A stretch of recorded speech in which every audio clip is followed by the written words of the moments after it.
Good morning, Mr. Mayor.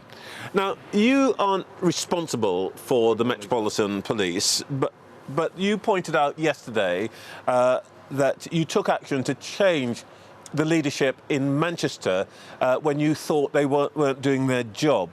Harriet Harman says that Cressida Dick has to go because she can't inspire trust. Keir Starmer says she should stay. Is Harriet right or Keir?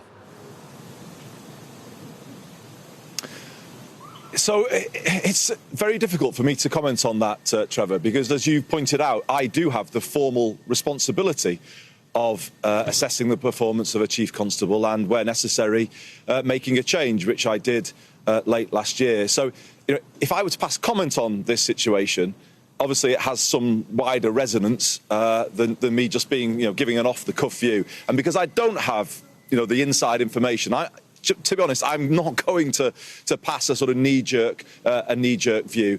The only thing I would say is, obviously, this is the most senior policing position in the land. We have a woman in that role. I would say that should give some confidence that from here, a convincing strategy can emerge from the Met, but more broadly, to tackle violence against women and girls. Well, you say that, but a former Chief Constable, Sue Fish, who ran Nottinghamshire, I was just talking to the Conservative Party chair about what she said.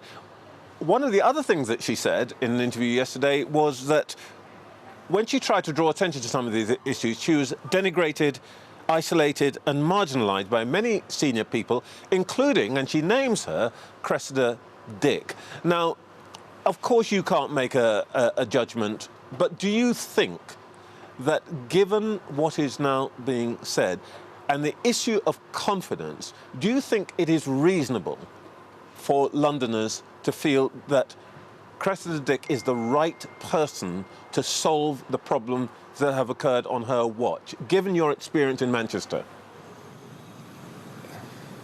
Oh, it's certainly reasonable for the question to be asked and for the debate to be had. Of course, that's the case, Trevor. But it wouldn't be right for the Mayor of Greater Manchester to be telling the Mayor of London, or indeed Londoners, who should run the Metropolitan Police. I will, if you don't mind, leave that question to them. What I would say is some of the statements that came out from the Met over the weekend felt like they were going down the wrong track. Women should wave down a bus. Any answer to this issue that begins with the words women should or women must is, in my view, the wrong answer. This is an issue that starts with men and boys, and that is where attention should go. And I would say all of us actually need to start building from that starting point. I am going to lead personally a high-profile public education campaign in Greater Manchester aimed at men and boys, which will talk about how our behaviour can make women feel when perhaps they're out late at night on public transport or walking in a dark street. I think we need to take this much more seriously. I speak to my teenage daughters. My youngest daughter the other day says, wolf whistling is just kind of routine, but it has an impact. And how can that be right? 40-year-old men wolf whistling 16-year-old girls, that kind of thing. People should be embarrassed to do that. That kind of thing has to be called out. And actually, Trevor, other men have to call it out against friends who do it.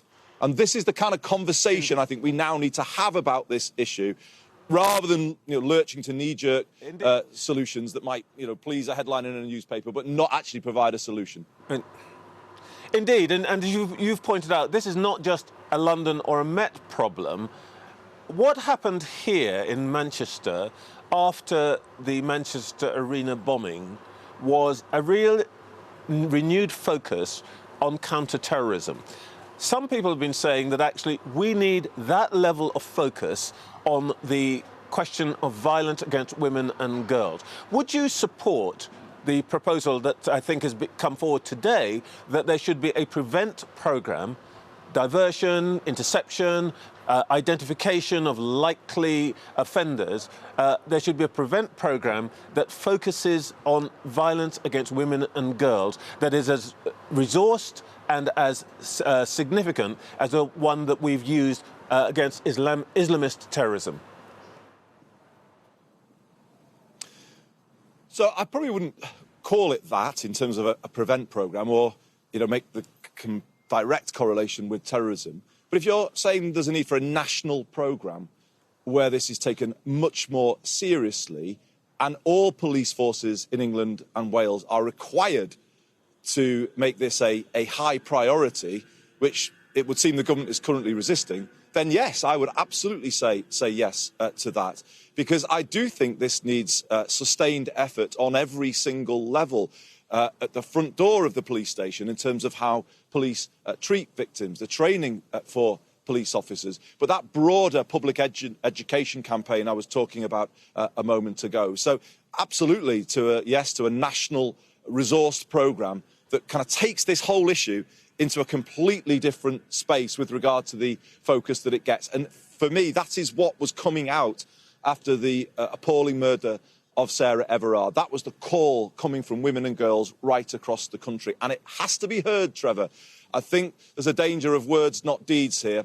And I think we need the opposite. We need to see action against violence against women and girls. In the aftermath of Sarah's murder, I brought forward the conversation on the strategy to tackle this issue here in Greater Manchester. And we've just passed our strategy in just the last week. So we are taking it seriously, but I would only support a national programme to give further support to that. I'd like to get on to levelling up very quickly, but very briefly, would you support an independent inquiry into the vetting procedures, which applies to all constabularies? Because we've now learnt that this man, Couzens, could even now have got through the vetting procedures that gave him a uniform and a warrant card.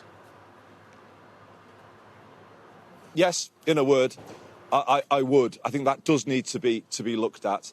And I also think there needs to be an inquiry into the broader culture within police forces. And we're certainly doing that here in Greater Manchester because we've acknowledged the culture in our own police force hasn't been right. But perhaps some of those subcultures within police forces, those closed WhatsApp groups. So I think all of this is where we need to go, perhaps as part of that national drive that you were pointing to. I think what is indisputable is that this issue needs to move up several rungs up the ladder in terms of the prioritisation, and that much is unarguable, I would say, Trevor. OK. You and the other big city mayors met the Prime Minister this week. You now have a new Secretary of State for levelling up in the shape of Michael Gove. If you'd had your choice, would it have been Michael Gove? Do you know, I think it probably would, given the choice of ministers around, because while I don't always agree with him, Michael does bring real energy to what he does, intellect, and I would expect that levelling up won't remain undefined for much longer now Michael is in charge of the brief. So I actually think it was good news for levelling up. We haven't met the Prime Minister, actually. We met Michael last week and had a very good conversation with him. And as the Conservatives come to Manchester for their conference, I'm not going to rerun the arguments of 2020. We're still sore, if we're honest about that. The pandemic has hit us really hard. But I don't think it would get the people here anywhere. So what I'm saying to Michael Gove and the Prime Minister as they arrive here in Manchester is, here is a big positive offer from us. Let us help you define levelling up, and let us help you deliver levelling up. And in our case, that means a London-style public transport system for Greater Manchester, crucially with London-level fares, where it's £1.55 to catch a bus, compared to the £4 or more that people have to pay here. But can I just put this to you?